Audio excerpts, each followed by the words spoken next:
गौतम, आप देख रहे हैं आपका अपने चैनल एमएन उत्तर प्रदेश। इस वक्त हमारे साथ ओम प्रकाश राजभर जी हैं, जो किसी के परिचय के मोहताज नहीं हैं, उत्तर प्रदेश के पूर्व मंत्री हैं।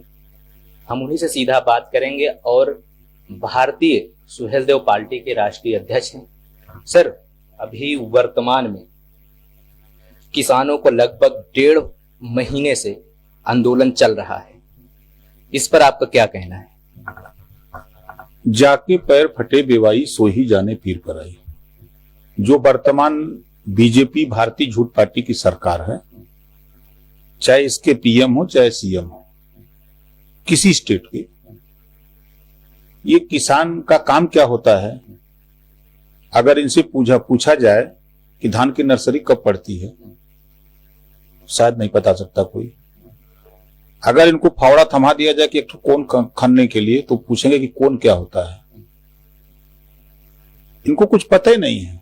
जो किसान अपनी जायज मांग, जो इन्होंने उद्योगपतियों के हित के लिए कानून बनाया है, जैसे उदाहरण हम आपको 2-3 उदाहरण दे दें। इन्होंने कहा कि हम किसानों का धन दोगुना करेंगे। किसानों ने कहा कि बहुत अच्छी बात है। 2014 के पहले यूरिया 50 किलो 200 रुपए में थी। किसानों का धन दुगुना करने के नाम पर इन्होंने 5 किलो यूरिया का कम कर दिया बोरी में और 100 रुपया रेट बढ़ा दिया, 45 किलो 300। तो ये उद्योगपतियों का लाभ पहुंचा रहे हैं, किसानों का लाभ पहुंचा रहे हैं।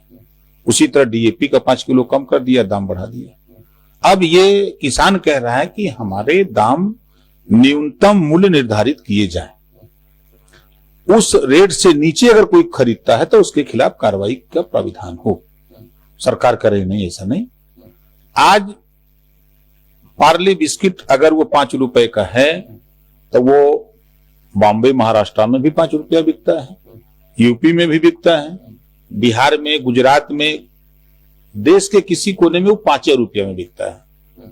तो किसानों का कहना है कि हमारा अगर अनाज पैदा होता है तो वो अनाज का सरकार जो रेट तय की है तो उस रेट में बिके, हमारा एमआरपी फिक्स कर दो। लेकिन मोदी जी कह रहे हैं इससे, इस काले का ये जो कानून है, इससे किसानों को नुकसान नहीं है। इस पर आप देखिए, किसान कह रहा है कि आम खट्टा है, मोदी जी कह रहे हैं कि इमली मीठी है। किसान पे नहीं बात करते हैं। इनसे बात करिए अगर किसी इशू पर, तो ये सीधे पाकिस्तान को जोड़ देते हैं। पाकिस्तान ये करा रहा है।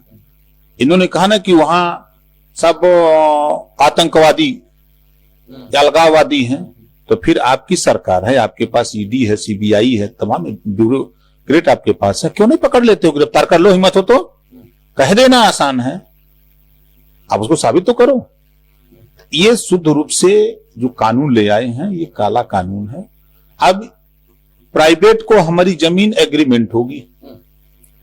अब 500 एकड़ जमीन एक्वायर किया, वो खाद देगा, बीज देगा, पानी देगा, फसल नहीं हुई पैदावार तो चला जाएगा। उसको पावर, हमारी जमीन भी बैंक से लोन लेने का उसको पावर है। अब वो लोन लेकर के भाग जाए तो हम कहां खो जाएंगे? उनके कानून में यह है कि हम कहीं जाके मुकदमा भी नहीं कर सकते। लेकिन सर, एक बहुत सारे समाज में ऐसी बातें चल रही हैं आपको लेकर, खासकर कि ओम प्रकाश राजभर जी किसानों के आंदोलन में ना तो रोड पे दिखे, ना तो इनका कोई स्टेटमेंट दिखा है। असल में देखिए, जो बड़े चैनल हैं ये गोदी मीडिया हो गए हैं, ये बिकाऊ लोग हैं। अडानी और अंबानी के ये कह लीजिए अडानी और अंबानी के गुलाम हैं। तो ये लोग हम लोगों की बात तो दिखाते नहीं। जो आप जैसे छोटे छोटे चैनल हैं वो दिखाते हैं तो सब लोग देखते नहीं। 3 दिन लगातार मैं दिल्ली में था किसानों के आंदोलन में। आज बताइए कि लाखों किसान ट्रैक्टर लेके सड़क पर है, किसी चैनल पे देख रहे हैं? जो कहता तो उसे पूछो जरा कि लाखों किसान ट्रैक्टर पर क्या तूने अपने चैनल पे दिखाया? 26 तारीख को जिस तरह किसानों ने ऐलान किया है, करोड़ों ट्रैक्टर सड़क पर होगा, लेकिन ये नहीं दिखाएंगे। ओम प्रकाश राजभर, मैं भी किसान का बेटा हूं, मेरे नाम से भी 10 बीघा जमीन है। मैं अपने हाथ से बैल और हल से 10 बीसा खेत जोत करके, जुताई करके, तब मैं बीए में पढ़ने जाता था। तो मैंने पहले कहा ना कि जाके पैर फटे बेवाई सुही जाने पीर पर आई। तो वो लोग कह रहे हैं जो लोडर हैं, जो बीजेपी के लोडर हैं, वो कह रहे हैं, लीडर के मुख से नहीं सुनेंगे, लोडर बोलते हैं, क्योंकि ये लोडरों का काम है मालिक के आदेश का पालन करना। तो ये भी क्या लगता है सर, 8 दौर की बैठक हो चुकी है लेकिन उसमें कोई अभी हल निकला नहीं है, क्या लगता है ये पीछे लेगी सरकार या फिर नहीं लेगी, आपको क्या लगता है? देखिए, किसान अपने रुख पे अड़ा हुआ है, इनको बिल वापस लेना पड़ेगा। ये सिर्फ हरेसमेंट करने की योजना बना रहे हैं, जैसा कि आज समाचारों में ऐसा सुनने को मिल रहा है कि अब वो कह रहे हैं कि अब स्टेट चाहे तो लागू करे ना करे। आप स्टेट के ऊपर क्यों सौंप रहे हो? आप उस बिल को खारिज कर दो। जब किसान कह रहा है कि हमारा धन दुगना ना करो भैया, तुम जबरी दुगना करोगे। अब मोदी जी चाह रहे हैं कि आटा 50 रुपया किलो बिके, किसान चाह रहा है कि नहीं वो 25 रुपया बिके। तो किसान तो देश का हित चाहता है और मोदी जी क्या चाहते हैं? अमीरों का हित चाहते हैं, उद्योगपतियों का हित चाहते हैं। 25 रुपया में बिकेगा तो अमीर भी खाएगा, गरीब भी खरीद के खाएगा। अब जैसे 1.5 नैना है एक रामदेव, गेहूं 19 रुपया खरीदता है, 1.5 रुपया पिसाई देता है और 3 रुपए की पैकिंग और 45 रुपया किलो बेच रहा है। तो वो फायदा तो रामदेव को पहुंचा रहा है, फायदा तो अडानी अंबानी को पहुंचा रहे, काम हो रहा है। किसानों को, गरीब कमजोर के हित के बात कहां हो रही है? ये शुद्ध रूप से उद्योगपतियों के लिए कानून ले आए हैं। जिस तरह गुंडागर्दी के दाम पे लोकसभा में पास किया, राज्यसभा में पास किया, और जिस तरह गुंडागर्दी दिखा रहे हैं कि हम नहीं वापस करेंगे, चलोगे फिर वोट मांगने ना, परमानेंट नहीं हो। 24 में बता देगा यही किसान, दरवाजे पर जाओगे तो जूता जूता मारेगा कि जब तूने हमारी नहीं सुनी तो चल हट यहां से, जूता से मार के भगाएगा इन लोगों को। अच्छा सर, अभी प्रेजेंट टाइम में तो 2022 का इलेक्शन आने वाला है उत्तर प्रदेश का, तो ओम प्रकाश राजभर कहां दिखेंगे? उत्तर प्रदेश की 403 सीटों पर चुनाव लड़ने के लिए हमने योजना बना ली है, भागीदारी संकल्प मोर्चा, जिसमें बाबू सिंह कुशवाहा, ओवैसी, किशोर पटेल, प्रेमचंद प्रजापति, बाबूराम पाल, रामसागर बिंद, रामकरण कश्यप, अनिल चौहान, 9 लोगों को मिला करके हमने भागीदारी संकल्प मोर्चा बनाया है। और मोर्चे का दरवाजा भी खुला है। जो लोग भी चाहते हैं कि उत्तर प्रदेश में समान शिक्षा हो, फ्री शिक्षा हो, स्नातकोत्तर हो और अनिवार्य, ये पहला हमारा कानून, भागीदारी संकल्प मोर्चा के पहला उद्देश्य। दूसरा, हम निःशुल्क स्वास्थ्य, जो गरीब कमजोर लोग हैं, दुनिया के तमाम देशों में गरीबों को शिक्षा और स्वास्थ्य फ्री है, तो उत्तर प्रदेश में भी अब गरीबों को शिक्षा और स्वास्थ्य फ्री, अनिवार्य और समान देंगे। अच्छा, एक आपका फोटो वायरल हुआ था शिवपाल यादव जी के साथ, क्या शिवपाल यादव जी आपके मोर्चे में आएंगे या फिर? आएंगे, तैयार हैं। अच्छा, वो हमारे ऊपर, और जिस दिन चाहेंगे उस दिन घोषणा करा देंगे। शिवपाल ने बहुत लोगों से मिलते रहते हैं, आज भी मिलेंगे, देखिएगा कल हलचल होगी। सर, अभी आप बीजेपी में गए, फिर बीजेपी से आप लेफ्ट हो गए, इसका क्या रीजन हुआ? आप बीजेपी में जाने से पहले गए तो क्या सोच के गए, या लेफ्ट हुए तो फिर क्या सोच के आप लेफ्ट हुए? देखिए, बीजेपी में मैं इस उद्देश्य से गया कि बीजेपी के उस समय राष्ट्रीय अध्यक्ष थे माननीय अमित शाह जी, उन्होंने हमसे कहा कि देखो, जो आपकी सोच है शिक्षा, स्वास्थ्य, रोजगार और बिजली के बिल माफी के सवाल पे और सामाजिक न्याय समिति रिपोर्ट लागू करने के लिए, तो हम तैयार हैं। तो हमने कहा बिल्कुल, जब तैयार है तो हमारा जब काम पूरा हो रहा है तो चलो, चलेंगे। जब वहां जाने के बाद, जब अमित शाह ने कहा कि ये तो वोट लेने के लिए हमने कहा था, हम ये सब करने के लिए थोड़ा बोला था। जिस तरह उन्होंने 15-15 लाख रुपया मोदी जी और अमित शाह, तमाम बीजेपी के बड़े नेता भाषण दिए कि खाता खुलवाऊंगा, 15 लाख दूंगा, और सरकार जब बन गई वोट दे दिया लोगों ने 15 लाख के लालच में, 2 करोड़ नौकरी के लालच में, महंगाई कम करने के लालच में लोगों ने दे दिया। अब उसका रिजल्ट क्या हुआ कि गृह मंत्री, वर्तमान गृह मंत्री एबीपी चैनल पे जाकर के उन्होंने बयान दिया, जब पूछा कि 15 लाख आपने कहा था, तो कहा हमने ये वोट लेने के लिए जुमला बोला था, ताकि ये सुन करके गरीब, कमजोर, पिछड़े, दलित, अल्पसंख्यक हमको वोट दे दें। इस नाते हमने इसको जुमला बोला था, जुमला बोल के वोट लिया था। उसी तरह ये सब जुमला बोल करके वोट लेने वाली पार्टी है। ये बीजेपी को जब हमने देखा कि जब ये हमारी बात शिक्षा के सवाल पे, स्वास्थ्य के, रोजगार के, लाइन ऑर्डर के सवाल पे जब ये हमारी बात को नहीं सुने, तो हमने इनकी पार्टी से गठबंधन अपना तोड़ लिया। पहला बाबा साहब डॉक्टर अंबेडकर के बाद पिछड़ों के हित के लिए, वंचितों के हित के लिए बाबा साहब डॉक्टर अंबेडकर ने केंद्रीय मंत्रिमंडल से इस्तीफा दिया था। दूसरे ओम प्रकाश राजभर हैं जिन्होंने वंचितों, पिछड़ों के सवाल पे हमने कैबिनेट मिनिस्टर के पद से इस्तीफा देकर के चलाया। सर, अच्छा, आप बीजेपी की बातें करते रहते हैं अक्सर, लेकिन कांग्रेस को आप कहां देखते हैं? अच्छा, ये बताइए, जो आईसीयू में हो उसके कोई जाता है देखने? नहीं है। कांग्रेस तो आईसीयू में है।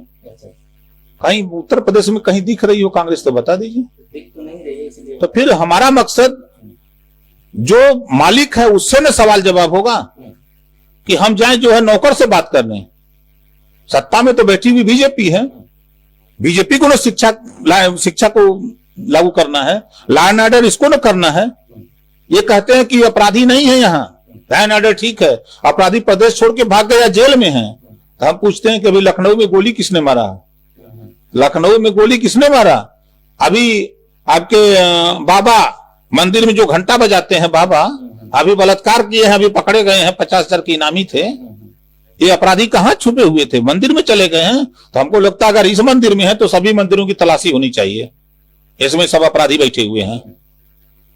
अच्छा सर, हमारे संविधान के हिसाब से हर 10 साल में जाति आधारित जनगणना होती है, राष्ट्रीय जनगणना होती है। अभी नेक्स्ट अभी आने वाला 2021 है।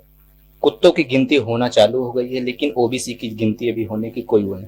देखिए, दुर्भाग्य है इस देश में पिछड़े समाज के कुछ ऐसे लोडर हैं जो समाज की लड़ाई नहीं बल्कि वो अपना पेट भरने के लिए, जैसे मालिक के यहाँ दुम हिलाते रहते हैं, मालिक को देख करके कि मालिक खुश रहे तो भौंकते रहते हैं दूसरे को। उसी तरह 1931 में जातिवार जनगणना हुई थी जब देश आजाद नहीं हुआ था। तब 1931 की जातिवार जनगणना के आधार पे 1932 में बाबा साहब डॉक्टर अंबेडकर ने अनुसूचित जाति जनजाति को आरक्षण दिलाया। 1932 में। आवाज 2020 है, उनकी जनसंख्या बढ़ी लेकिन आरक्षण अभी 1932 से है। ठीक है, आप चलिए, बाबा साहब डॉक्टर अंबेडकर ने जब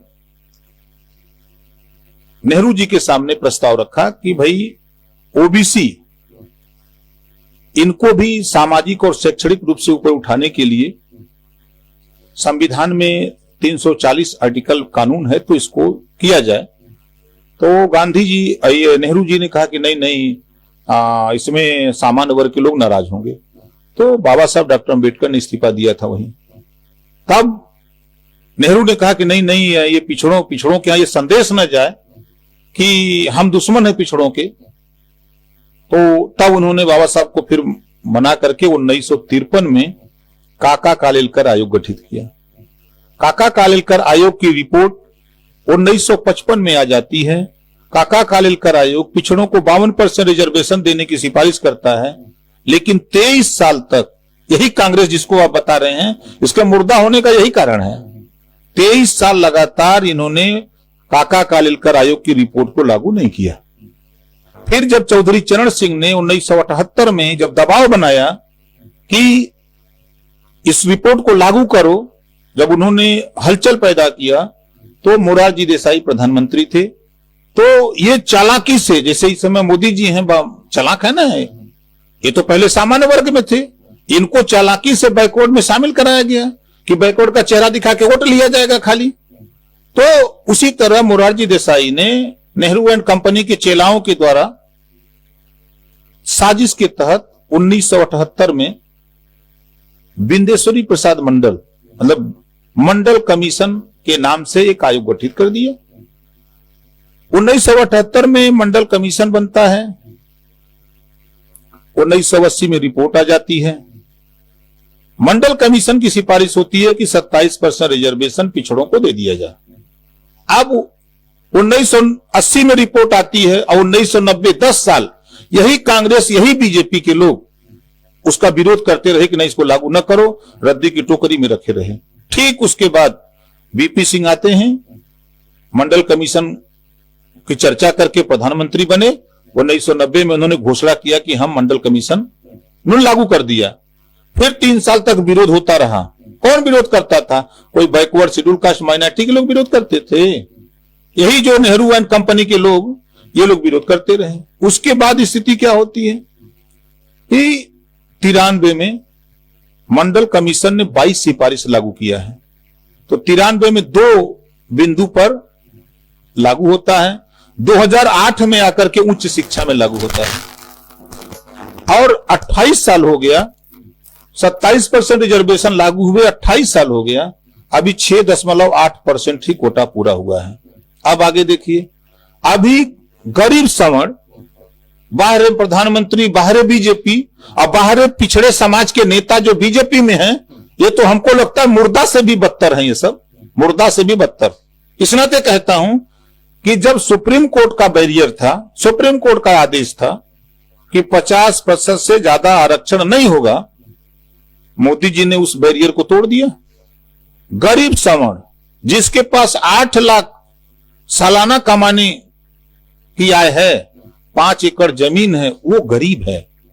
और पिछड़े दलित अल्पसंख्यक जो साल में 50-60 हजार कमाते साल में, और वहां 66,666 रुपया एक महीने में कमाने वाला, और यहाँ 60,000 रुपया साल भर में कमाने वाला, वो गरीब नहीं दिखता मोदी को। अब इस नाते हम पिछड़ों से कहना चाहता हूं कि यह पिछड़े समाज के लोगों, आप अगर वास्तव में मर्द हो तो बैरियर टूट गया है, बैरियर टूट गया है, निकल पड़ो, इकट्ठा होकर के लड़ो। 27 के आरक्षण को बढ़ा के तुम भी 52% कराओ, ये लड़ाई लड़ो। और खाली जाके मोदी मोदी रटना हो, योगी योगी करना हो, तो तुम भी साहब माला ले लो, माला ले लो। कंठी बड़ा बड़ा बिकता है बनारस, हम खरीद के दे देंगे, वहां मार्केट है, वहां बिकता है, ले लो, जटा ले लो, और साधु बन जाओ, जाके वहीं कंठी जपो। समाज में जाकर के गुमराह ना करो समाज को। क्या लगता है सर, इसके लिए आप आंदोलन करेंगे जातीय जनगणना के लिए या नहीं करेंगे आप? देखिए, हम तो चुनाव आयोग को चिट्ठी, राष्ट्रपति को चिट्ठी लिखा, प्रधानमंत्री को चिट्ठी लिखा, मुख्यमंत्री को लिखा कि इस देश में जब कुत्ते की गिनती हो सकती है, बिल्ली की हो रही है, गाय भैंस की हो रही है, तो यार इंसान हम लोग हैं, तो इनकी भी गिनती क्यों नहीं करते हो? जो जातिवार जनगणना का फार्म आया है उसमें पिछड़ी जाति का कॉलम नहीं है। लेकिन इसके बाद भी बैकवर्ड के नेता अगर भाजपा का नाम लेते हैं तो ऐसे लोग समाज के दुश्मन हैं, वो समाज के देशद्रोही का हम तुमको कहते हैं। वो तो लेटर लिखने से तो वो आपकी गिनती कराने वाले हैं नहीं, तो उसके आगे क्या आपकी रणनीति है? देखिए, हमारा काम है, लोकतंत्र में बाबा साहब डॉक्टर अम्बेडकर ने जो सिस्टम दिया, उस सिस्टम के तहत हम लड़ाई लड़ते रहते हैं, हम लोग आंदोलन करते रहते हैं। आज जैसे हमारा 162 जगह मीटिंग हो रही है। हमारा इशू है कि जब चुनाव, जैसे पंचायत चुनाव आ गया, तो पंचायत में जो वोटर लिस्ट है, लोकसभा विधानसभा में सबकी उम्र 18 है। एक वोटर लिस्ट क्यों नहीं बना देते हो? 2 तरह की वोटर लिस्ट क्यों बना के रखते हो? एक वोटर लिस्ट बनाओ। पिछड़ी जाति को जब SC ST को 21% रिजर्वेशन लोकसभा विधानसभा में दिए हो, तो पिछड़ी जाति को भी लोकसभा विधानसभा में 52% रिजर्वेशन दो। हमारी पार्टी का साफ साफ है कि अगर अमीरों का कर्जा माफ हो सकता, घरेलू बिजली का बिल माफ करो, हम करेंगे, वो नहीं करेंगे, हम करेंगे। और जातिवार जनगणना उत्तर प्रदेश में सरकार 22 में बनी तो लड़ाई आर पार की होगी। आप विधानसभा में थे, लेकिन तब आपने आवाज नहीं उठाया। तो लगता है कि आपने सुना नहीं। हो सकता है मैंने नहीं सुना। 2 साल आज ओम प्रकाश को लोग इसी नाते जानते हैं कि ओम प्रकाश राजभर एक ऐसा व्यक्ति है जो सदन में, सरकार में कैबिनेट मंत्री रहते हुए सरकार से लड़ रहा था। सपा बसपा कांग्रेस के लोग चुपचाप मार के मूक दर्शक थे, और विपक्ष की भूमिका सत्ता में रह के हम निभाते रहे। अच्छा, तो सर अभी 2022 का चुनाव है उत्तर प्रदेश में, और आपने बताया कि हम बड़े 403 विधानसभा सारे में लड़ेंगे हम। अभी आप ईवीएम को किस तरह, आप किस नजर से देख रहे हैं? आप 2022 में इलेक्शन लड़ने की पूरी तैयारी बना चुके हैं, आपने सारे डेवलपमेंट कर लिए, लेकिन आपको ईवीएम आपको जीरो कर रही है, उस पे आपका क्या कहना है? देखिए, इस संबंध में भी राष्ट्रपति से लेकर के सबको हमने पत्र अपने माध्यम से भी लिखा है। हमारी भी डिमांड है कि ईवीएम खत्म हो, जहां ईवीएम का आविष्कार हुआ वहां चुनाव मतपत्र से होते हैं, तो यहाँ भी चुनाव मतपत्र से हो। ये हमारी भी पार्टी का, हमारे मोर्चे का भी ये साफ साफ कहना है। ये बीजेपी धोखेबाज पार्टी है। इसको चाहे भारतीय झूठ पार्टी कह दो, चाहे बड़का झूठ पार्टी कह दो, जुमला पार्टी कह दो, जो भी कह दो, ये सब उसमें सेट हो जाते हैं। ये लोग धोखेबाज हैं, समाज को धोखा देते हैं, देश को धोखा दे रहे हैं। मोदी जी ने कहा ना कि देश बिकने नहीं दूंगा। रेलवे बेच दिया, बैंक बेच दिया, एलआईसी बेच दिया, कोयले की खदान बेच दिया, 22 विभाग बेच दिया, और भाषण देते हैं कि हम देश बिकने नहीं देंगे। और ये किसान क्यों परेशान है? इसी नाते कि ये जो कहते हैं कुछ करते नहीं, ये सब सिर्फ पूंजीपतियों को। अभी देखिए, मैं कल उतरा परसों एयरपोर्ट पर, वहां बोर्ड लग गया अडानी एयरपोर्ट। आप एक तरफ सरदार वल्लभ भाई पटेल की मूर्ति लगवाते हो और उनके नाम से एयरपोर्ट बेच करके अडानी का नाम रखवा देते हो। क्या रह गई गरिमा पटेल जी की? चेंज करेंगे, ये जानते हैं इनके क्या हालत है। ये गले में माला, विचारों पे ताला। ये पटेल जी की हम मूर्ति डाल कर, माला डाल करके सबको संदेश देते हैं कि देखो भाई पिछड़ो, हम पटेल जी के बड़े रहनुमाई हैं, लेकिन उनके विचारों पर हम ताला लगाएंगे, हम करने नहीं देंगे। बाबा साहब के गले में माला पहनाएंगे, लेकिन बाबा साहब के विचारों को हम नहीं मानेंगे। हम महाराजा सुहेलदेव को माला पहनाएंगे, लेकिन उनकी विचारधारा को हम नहीं मानेंगे। हम छत्रपति साहू जी को हम माला पहनाएंगे, हम सावित्रीबाई फुले को माला पहनाएंगे, महात्मा ज्योतिबा फुले को माला पहनाएंगे, लेकिन उनके विचारों को हम नहीं मानेंगे। ये वो लोग हैं, ये गोडसे को मानने वाले लोग हैं, गांधी जी को मानने वाले लोग नहीं हैं। ये आजादी की लड़ाई में अंग्रेजों के सामने घुटना टेकने वाले लोग हैं। ये गांधी जी को नहीं मानते, इसी नाते कि हम लोग तो घुटना टेकने वाले लोग हैं, माफी मांगने वाले लोग हैं। ये अंग्रेजों के दलाल थे उस समय। लेकिन सर, आपने कहा कि हमने मत पत्र के माध्यम से हमने उनको राष्ट्रपति महोदय या जो भी हैं सबको हमने पत्र लिखा है। पत्र लिखने से क्या समस्या का समाधान हो सकता है? देखिए, बाबा साहब डॉक्टर अंबेडकर जी ने पावर दिया है वोट का। जिस दिन हम इस गुलामों को गुलामी का एहसास करा रहा हूं, गांव गांव, नगर नगर, शहर शहर, जिस दिन तुम चाहो, इसी वोट से, तेरे वोट से आज मोदी देश बेच रहा है, इसी वोट से तेरे मोदी आज तुझे धोखा दे रहा है। इसी वोट को तुम अपने सुरक्षित कर लो, सारी समस्या का निदान तुम खुद कर सकते हो। कैसे सुरक्षित होगा? सुरक्षित होगा, देखिए, आपने देखा होगा कि बड़ी बड़ी माफिया, हम सिनेमा देखे हैं कभी कभी, बड़ी बड़ी माफिया बड़ा हड़काते हैं, बड़ा मारते हैं। जब जनता जाग जाती है, उठा लेती है लाठी, तो इनके तोप, गोले, बंदूक सब फेल हो जाते हैं।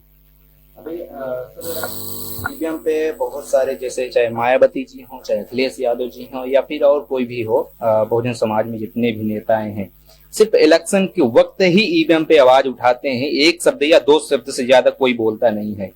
और आप समय समय पर मैं सुनता रहता हूँ, आपको देखता भी रहता हूँ, कभी आपने उठाया है ईवीएम पे मुद्दे, बहुत सारे मुद्दे आपने उठाया है कि मायावती, अखिलेश जी एकदम चुड़ी चुप हैं। इस पर आप कि उनका विषय है, वो हमारा विषय नहीं है। अब उन लोगों से पूछिएगा तो लोग बताएंगे। अच्छा, ओम प्रकाश राजभर तो जो पूछना है पूछिए, हम सड़ासड़ बताएं। सर, नेक्स्ट ये मेरा कहना है कि आप सामाजिक लड़ाई लड़ते रहें बराबर, और आप सामाजिक मंच और भागीदारी मंच चलाते हैं आप, तो इसी वक्त इसी लाइन पे जैसे आपने चलाया, इसी लाइन पे वाहन मेश्राम जो सामाजिक लड़ाई लड़ रहे हैं, उनको कहाँ पर देख रहे हैं? बहुत सही लड़ रहे हैं। फर्क इतना है कि हम सब लोग समान विचारधारा वाले लोग अलग अलग लड़ रहे हैं, और हम कह रहे हैं कि सब लोग एकजुट होकर लड़ा जाए। एक लाठी किसी को दे दीजिए, तोड़ देगा, और 10 लाठी एक में बांध के किसी को दीजिए, हिम्मत नहीं तोड़ दे। अलग अलग लड़ने से फायदा नहीं है, सबको मिल के लड़ना चाहिए। उन्होंने तो एक मंच भी बनाया, बहुजन क्रांति मंच, सारे लोगों को इकट्ठा करने के मंच बनाए, तो उस पर आप क्यों नहीं जाए? भैया मेरे, हम तो आपके मुख से अभी सुने हैं कि उन्होंने मंच बनाया है। उत्तर प्रदेश में करीब 400 से ज्यादा पार्टियां बनी हैं, 400 से ज्यादा, और हमको अंदाजा 350 से ज्यादा, 350 ऐसी पार्टियां हैं जिनके राष्ट्रीय अध्यक्षों के साथ उनका टैची भी पकड़ने वाला कोई नहीं है। तो ऐसे लोग आके साथ में क्या करेंगे? वो खाली चुनाव के दौरान वो अपना हलचल करते हैं, और किसी पार्टी को समर्थन करके कुछ उनको खर्चा मिल जाता है, उनका बस इतने काम है।